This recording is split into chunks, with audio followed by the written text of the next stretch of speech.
Welcome to Working for Women, the Independent Women's Forum podcast, where we are changing the conversation about women and public policy for the better.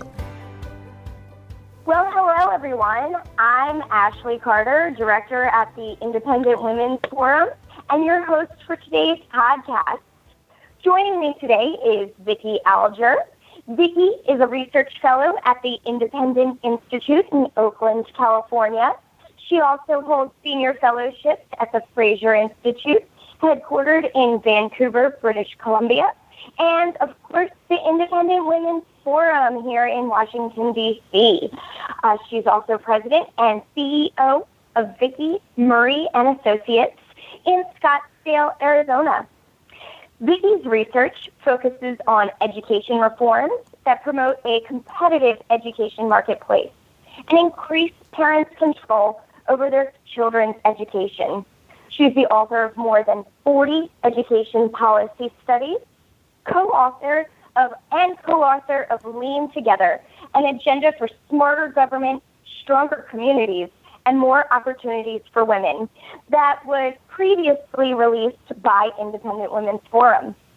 Alger has advised the U.S. Department of Education on public school choice and higher education reform.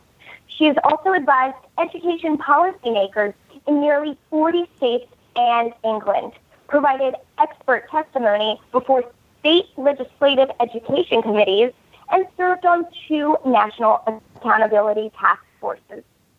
Last but not least, Vicky has written a brand new book, Failure, the Federal Miseducation of America's Children, which is set to be released next month.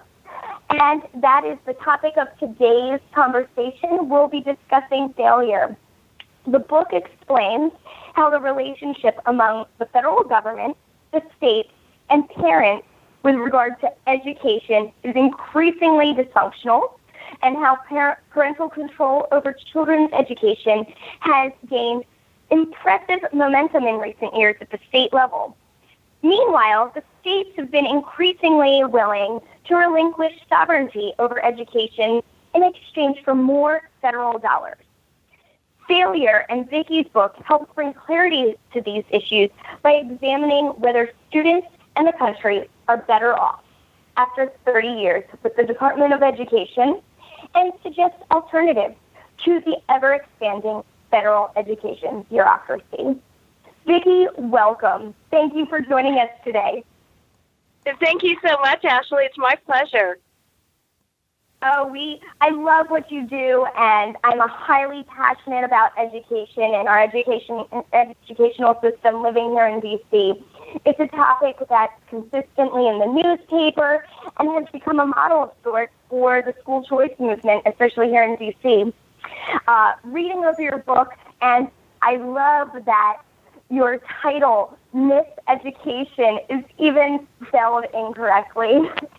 I'd love to know, what was your inspiration behind writing this book?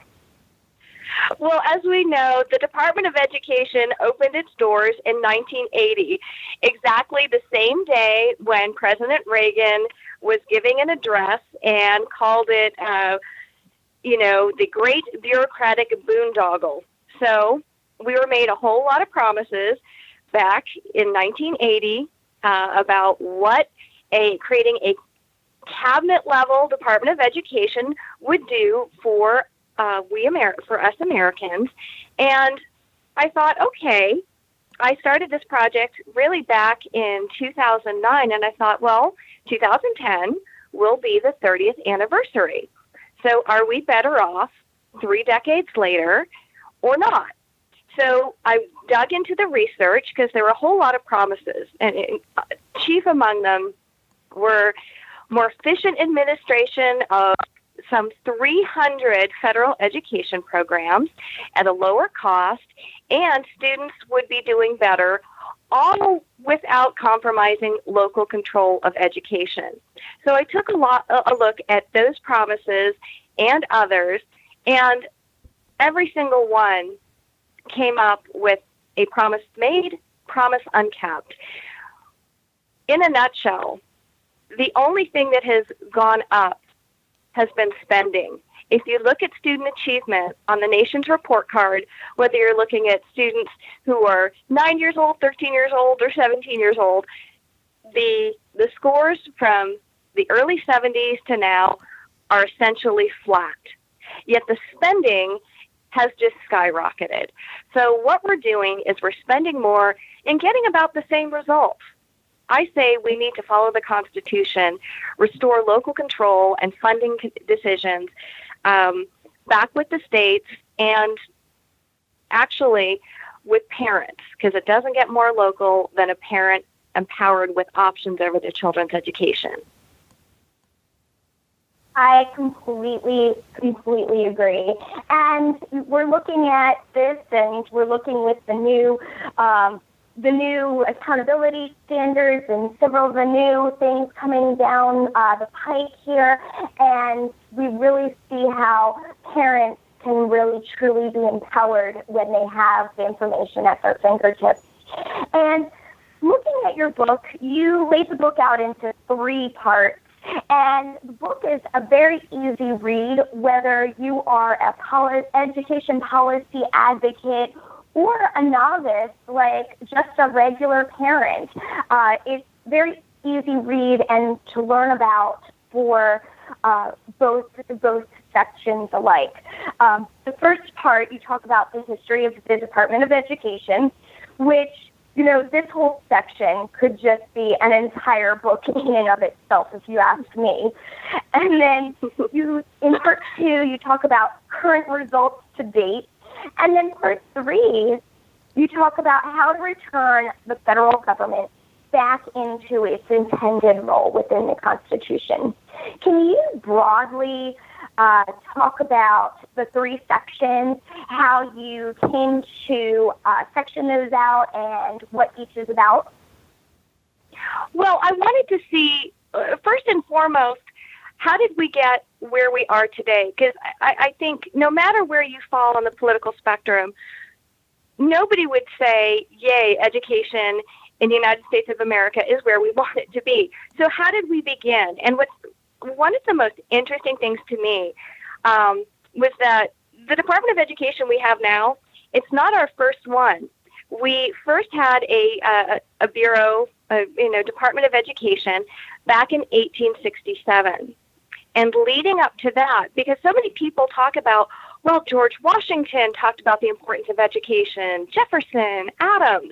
And yes, that's true, but there's a very distinct, so many things had to happen before we got to, oh yes, a Department of Education like Europe having ministries of education is a really good idea for the United States of America.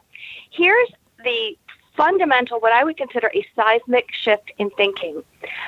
Up in the early part of the Republic, even when, presidents were saying education is so important, which is true, nobody disagrees with that, every one of those presidents said, we really do need to have a voice in education because it is a national interest. But here's the difference. Every one of those presidents said, we cannot do it absent an amendment to the Constitution. Flash forward past the Civil War era, and all of a sudden states' rights, the Constitution, were not held in the esteem that it was. All of a sudden you start hearing about, traditionally education has been a local matter, or, you hear language about partnerships and all that, and that's language that we still use today. The word education does not appear once in our Constitution.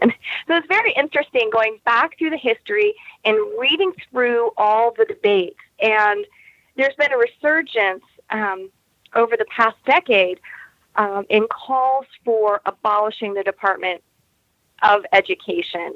And the arguments that we're hearing today really are almost verbatim what they were back in the years leading up to 1867 when we did have the first Department of Education passed, enacted. And it's basically boils down to, why does Washington, D.C. know best? And that's really what the debate hinges around. Do folks in Washington, D.C. know better than parents? And my answer is no. I've seen no evidence of it. And they're not running a single program out of Washington, D.C. through the Department of Education that would not be, I think, better handled through the states. Now, I'm not saying every state's going to do what we'd want or what we would think would be the best, but you bring that control back where it constitutionally belongs, and parents and taxpayers can have a much greater influence over their elected officials to bring policy even more local, make it even more local, which is with parents, and that's where it has to belong. So first I wanted to see the history of the debates, and my goodness, there's nothing new under the sun, very similar. And then it's not just enough to have complaints.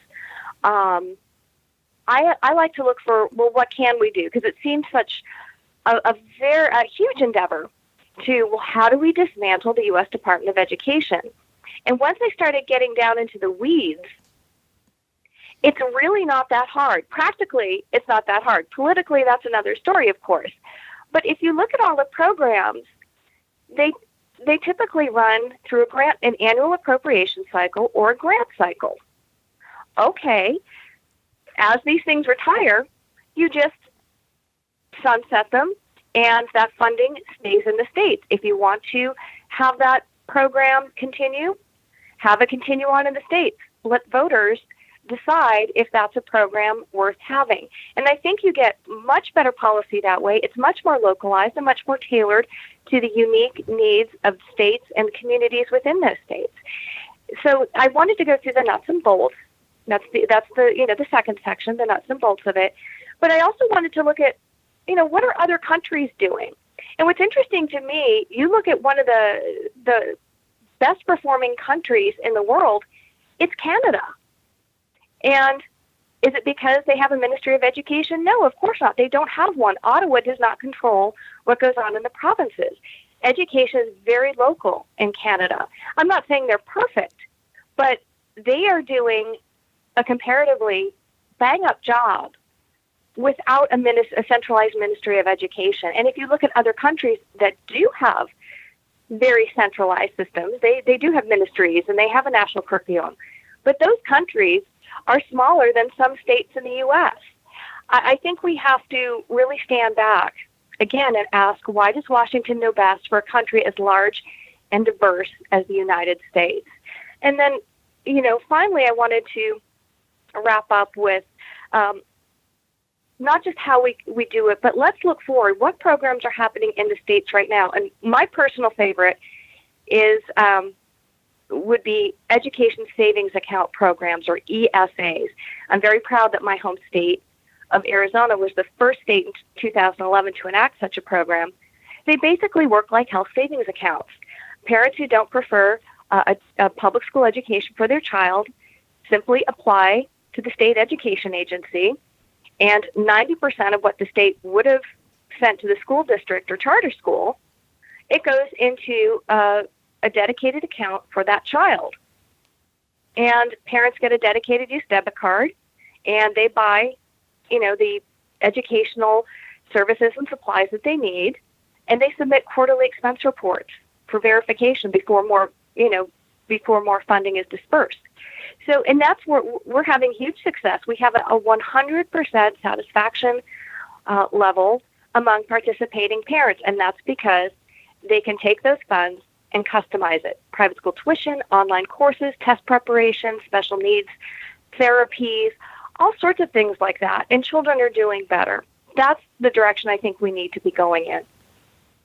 I really like that. It really takes the power out of the hands of the legislators and puts it back into the power back into the hands of the parents, where it is and should belong.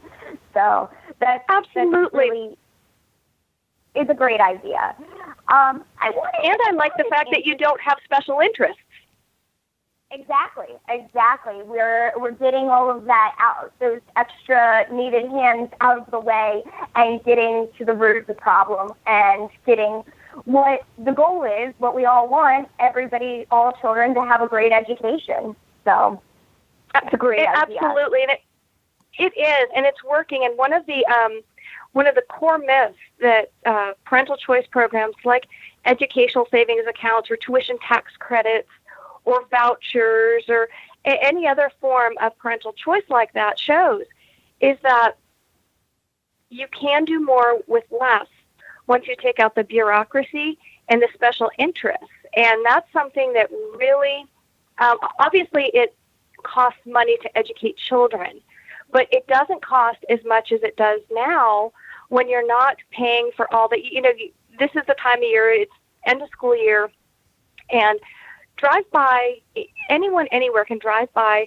their neighborhood school, and you're going to see sports fields, auditoria, all sorts of very expensive facilities. Well, do we really need that? If parents want to pay for that, fine. You can go ahead and pay for that, and you're going to be paying a little more.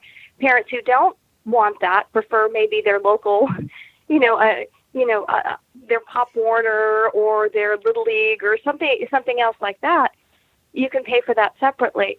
But there's more than enough money to educate every child in the United States and meet his or her needs if we put, great teachers first, paying them first, paying for the supplies first, and it's, the various materials that children need. If we focus on children first, everything else will fall into place, and that's what these programs are showing. Fantastic. Now, as the title of your book indicates, failure, it makes no effort to sugarcoat that your findings that the Department of Education has failed to live up to its promises. And as you know, there's been a shift more and more from a state-controlled education to it being more federally controlled and government's role within that. In your book, you discuss the ebb and flow of the federal education regime, as you call it. And I love that you call it that.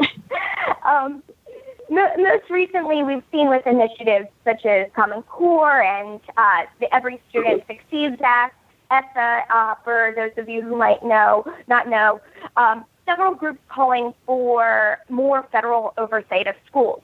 How do you address this, and what are some of the things we can do for states and schools to have more autonomy? I think the most important, what we have to start with is we do have to have a sense of history. And this really, it hit home for me, just taking the time to review all of these programs. Even before the U.S. Department of Education, in 1965, and as part of the LBJ's War on Poverty, started with all of these federal programs. One of them, by 1984, we're going to eliminate literacy, and there was much rejoicing. Yay! So all this money goes into that. Then we were going to, then with Bush 1 and Clinton, Goals 2000. Well, by the year 2000, we're going to have a 90% high school graduation rate, and we're going to be leaders in math and global leaders in math and science. Yay! There's much rejoicing again. Then under Bush 2, we had the No Child Left Behind. And by 2014, we're going to have 100% proficiency for all students. Yay! None of those things have come true. And so all of these, there's nothing new under the sun. Common Core made a lot of promises that all children in America are going to be college and career ready. Whatever the heck that means, as far as we know, they define college ready as barely skating by two-year community college remediation classes. Clearly, the focus is not on what's best for the student, it's what's politically palatable and acceptable to the interested adults. So looking at these programs, we've heard it all before. They have no track record of working, and they cost so much money. What we do see work is you have to focus on, for example, teacher quality. The number one in-school factor for student success is a great teacher. Now, we have umpteen teacher quality federal programs. they don't work because it's so politicized about what quality is. You just need great teachers defined as, first and foremost, people who know their subject. Secondly, people who genuinely care for their students and get great training, know the scientific pedagogies. And those are the folks we should be taking. We shouldn't be paying bureaucrats. We should be paying great teachers. If you invest where we should, which is with great teachers, and not everybody's a great teacher, by the way. Not everybody is up to the task, so we should be able to fire. And it's not a whole lot of teachers. It's maybe one, at any given school, it's maybe one or two. And more likely one, because the second one is not so great, with genuine professional development, not just one of these sort of drive-by, sit in the classroom, be talked at all day, really great training. We could have an amazing teaching workforce, and that would really benefit students, not another federal program. We have to get local in the classroom and not just recruit, but we have to train, and we have to make sure that we reward our best and brightest in the classroom. No, that's great, and I truly believe what you're saying is the truth. Because, you know, we have teachers, and one bad apple can spoil the whole basket. But it is the majority of our teachers really are trying hard and are very passionate about what they do. They really do Absolutely. want the children in their classrooms to succeed. And, you know, it was interesting that you talked about the history of the Department of Ed. I just wanted to tell our readers, for anyone interested in the book, going through part one, there is a timeline of the department and history of how it became about in the front of this chapter. It really gives a visual aspect to the readers, where we've been and where we're set to go. I just wanted to know, because it gave me a different perspective. Did you do that because you used to be a teacher? I did used to be a teacher. I like timelines. And, you know, I would joke with my husband when we're going through various things. I was like, you know, would you please give me a timeline? And it's great. It helps me organize things. And it's sort of at a glance, when did some of these really critical developments happen? So I like timelines because it's an all-in-one visual, and then you can learn more, but you know what you're looking for. Because so many things happen, and particularly during an election year, we hear all these things, all these grand promises. Well, the timeline, in my opinion, helps with, okay, wait a minute. We tried that back in 1965. We've been doing this since, and I want people to be able to see that. So not just when we're in an election year, but if you're getting ready to go to your school board meeting, you're getting ready to meet with your children's teachers, or your taxpayer, and schools are asking for another bond. We're hearing all these programs, and so many of these things have been tried, and we're just rebranding, repackaging. Let's go back, see what the real critical points are, just see how expansive the history of education in the United States is, and let's come up with some better solutions. Agreed. And, you know, it was interesting, within this history timeline, and you're talking about different administrations, and it seems to be administrations across the board. They seem to be changing things here and there, and then when they can't get what they want legislatively, they resort to executive orders.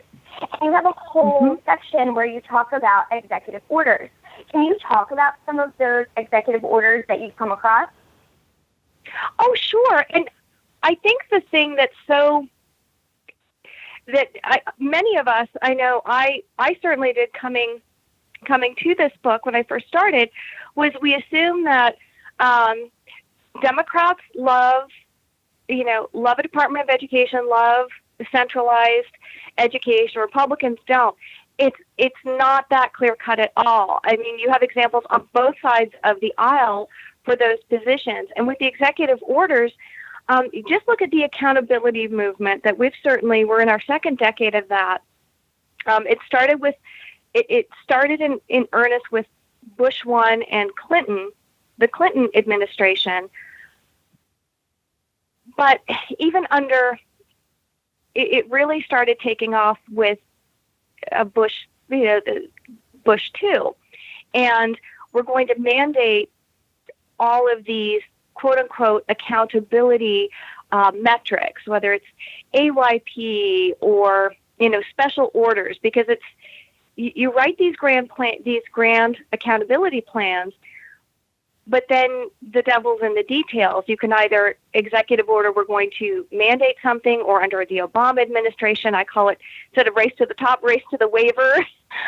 States being able to waiver out if they, if they basically were being bribed with our own money. And certainly most recently under the Obama administration, all of these mandates under the guise of, quote unquote guidance, with, the transgender bathroom issue. Basically, every administration, I don't care if it's on the right or on the left, has an agenda. And if you step back and take a longer view, this is what I'm seeing. About every 10 years, we're going to have a seismic shift. Let's start with No Child Left Behind. That went into effect in 2003. Okay, so states had already had their standards tests in place. So in order to get more of our own money back, we have to sign on to this new program. Now that takes years to work out the details and finally get everything implemented. So we get No Child Left Behind implemented. People aren't happy with it. It sounded great, but then we see it's not working. And so schools and schools and states have spent all of this money retraining, printing new tests, so on and so forth, and all the upheaval, let's face it, that students are enduring. Oops, now we have a new president, a new administration. That's not working. Let's go off to now we're on to Common Core, and we're on to the Every Student Succeeds Act. So about every 10 years, schools are going through massive upheaval. The impact of students is immeasurable. And what's the result? We're seeing a flat line when it comes to student achievement. So I think we could do a lot better if we just left education where constitutionally belongs, is in the states. That's it. We wouldn't have this constant upheaval. No, and you're completely right. And whether you're on the left or the right, I do think that, an excellent education is the main goal across the board. What are some of your recommendations on how to get there? I think first and foremost, we have to, one of the biggest criticisms of having a Department of Education, whether we're talking, back in 1866 leading up to 1867, or when we're talking about the late 70s in the years immediately preceding our making a cabinet level distinct U.S. Department of Education, was that if we centralize education in that way, leaving aside the question of whether or not Washington knows best, if we centralize it, you're going to have all sorts of special interests coming to bear and exerting undue influence. And so the agendas of the adults are going to prevail, not necessarily, not what's best for students. And that was one of the main concerns. In fact, even the New York Times, which is no bastion of conservative thinking, at the time called it, wow, we now have the nation's school board. That's what this Department of Education is going to be. And lo and behold, there it is. So I think that when we see that there's really nothing new. We saw this coming, and there are just better ways to do it. Once we get it out of the states, and again, you get it back to the states. And again, you look at no matter where you live, you may not be happy with what your state lawmakers do. during any given session. But when was the last time you were able to just pick up the phone and call up, ask how many people actually, who is the Secretary of Education? Ask most people that. Most people would know, who people who are active would know who their state lawmakers are, at least, a representative or a senator. They're going to know who their local people are. And you could call and you could say, hey, I'm a voter, I'm a constituent, I don't like this. They can go to their school board and have control over textbooks, curricula. Well, they used to be able to, pre-Common Core.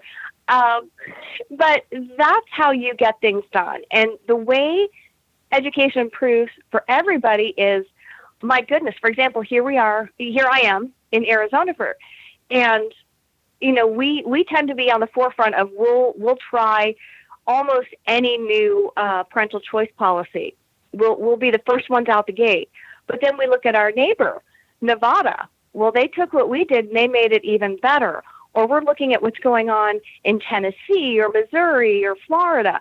And it's really exciting. And that's how we should improve. What's actually working in the states, and how can we replicate it in a way that's going to work for our local communities and students? That's a better way. Right. You're completely right. It's all about getting back to basics and making it local. And here's something that would have worked, and it was in the original legislation for the U.S. Department of Education. Here's a common sense thing. Every year before there is a reauthorization or an appropriation, we have to have a performance audit of every single education program. And if it works, your funding is continued. If it's not working or not needed, it's sunsetted. That was one of the first things to get stripped out of the enabling legislation. Something like that is what we should be doing in the states. That would make perfect sense, really putting money to programs that work and eliminating those that are failed attempts at trying something new. Well, I think we're at the end of our program for today. Vicky, are there any final thoughts that you'd like to leave listeners with? I think that people shouldn't be intimidated by being empowered over their own education. We don't need a big bureaucracy. People in D.C. whom we've never met, likely won't ever meet, don't know better. I would say trust parents, trust locally elected officials like your school board members and your state lawmakers, and that's the way to bring back education. The one thing we should be avoiding is a one-size-fits-all mentality. It doesn't work. It hasn't worked. We have to make education as flexible, responsive, and effective at the individual student level. And that's how we're going to improve education for the individual and for our country as a whole. Yes, and I guess in the end we can make education great again. Yes, absolutely. Last but not least, Vicky, where can we find your book for readers who are interested in picking up a copy? Well, thank you. Just go to www.independent.org, and it will be right there under the book section. It's called Failure, the Miseducation of America's Children. Well, I think we're at the end of our podcast. I want to thank you, Vicky, for taking time out of your day to talk about this great new book coming out next month. Listeners, you've heard it here. You can pick up Vicky's book at The Failure, the Federal Miseducation of America's Children. Will be released next month. You can pick it up at independent.org, or it's also available at amazon.com. Vicky, thank you so much. It was a pleasure talking to you. Oh, thank you, Ashley. If you enjoyed listening to this podcast, please give it a thumbs up, share it on social media, or stop by iwf.org for similar content.